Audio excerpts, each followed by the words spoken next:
آپ والد سے بات کر رہے ہیں تو ان کے یہاں جو اصول ہیں اس پہ آپ کی گرفت بہت زیادہ ہونی چاہیے. آپ کو دلائل پتہ ہے لیکن ان کے جو اصول ہیں وہ آپ کو ہر حال میں معلوم ہونے چاہیے. اب دیکھیے جب یہاں سے بات آتی ہے کہ ہمارے یہاں حدیث حجت نہیں ہے، اجماع حجت نہیں ہے، قیاس حجت نہیں ہے، لیکن جب بھی قرآن پر اعتراض کرنا ہو تو حدیثی کو لے کے اعتراض ہوگا. حدیثی بیان کریں گے اس کے بعد اعتراض کرنا شروع کر دیں گے کہ یہ حدیث قرآن کی آیت کے خلاف ہے. میاں جب تمہارے یہاں حدیث حجت ہی نہیں ہے تو اس کو ہاتھ لگانے کی اجازت کس نے دیا؟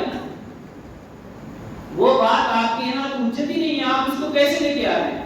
بہت زیادہ یہ کہہ سکتا ہے کہ الزام قسم کے طور پہ ہم پیش کر رہے ہیں جو مناظرے کا ایک اصول ہے کہ الزام قسم کے طور پہ ہم اس کو پیش کر رہے ہیں کہ یہ آپ کے یہاں تو حجت ہے اور آپ کے اعتراض سے ٹکرا رہی ہے. تو جب الزام قسم آتا ہے تو اس کا سب سے آسان طریقہ یہ ہے کہ آپ یہ کہیں کہ الزام قسم کا مطلب یہ ہوا کہ ہم خود طے کریں گے کہ اس کا جواب اور اس کا محمل کیا ہے.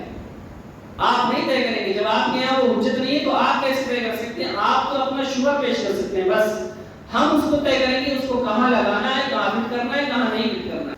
اور تیسری چیز یہ ہے کہ جب باطل کبھی بھی آپ سے بات کرے گا تو آپ کو یقیناً دوسری چیزوں میں اپنے اصول سے ہٹ کے لے کے جائے گا اور وہ تلاش کرے گا کہ آپ کی کمزوریاں کہاں کہاں ہیں. جب شروع ہوگا تب یہ کہیں گے اجماع آپ کے یہاں حجت نہیں ہے، قیاس حجت نہیں ہے، فلانا حجت نہیں ہے، ٹھکانا حجت نہیں ہے. اس کا مطلب یہ ہوا کہ وہ آپ کو وہاں سے بہکانا شروع کر رہا ہے. ہم بات یہ کر رہے ہیں کہ ہمارے یہاں قرآن حجت ہے، آپ کے یہاں بھی قرآن حجت ہے، قرآن سے بات کریے. نہ میں قرآن حدیث چھوٹا ہوں نہ آپ چھوٹا. قیامت آ جائے گی لیکن وہ قرآن کے علاوہ نجم بھی ایسا ہو نہیں سکتا ہے.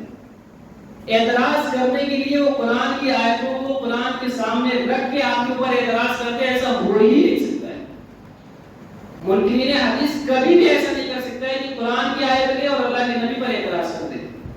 منکرین حدیث لے گا اور اس کو شک میں ڈال دے گا، قرآن کی آیتیں لے کے حدیث کو مشکوک بنا دے گا. آپ کو صرف پکڑ کے چلنا ہے. اگر اس سے بات کر رہے ہیں منکرین سے تو قرآن کی ہر آیت جس بھی وہ بات کر رہا ہے اسی سے نہ کسی کی تفسیر آپ کو کرنی ہے نہ اسے کرنے دینی ہے، نہ کسی کی حدیث آپ کو بیان کرنی ہے نہ اس کو بیان کرنے دینی ہے. ہاں جب وہ آنے لگے کہ نہیں ہم حدیثوں پہ بھی بات کریں گے پھر آپ کے پاس پورا مواد پڑا ہوا ہے. ایک حدیث اگر وہ بیان کرتا ہے تو آپ کے پاس پورا ذخیرہ حدیث ہے کہ جب تم نے قدم رکھی دیا ہے تو پھر ہم دھوکہ زنی کرنے سے کیوں باز آئیں گے. سمجھ گئے؟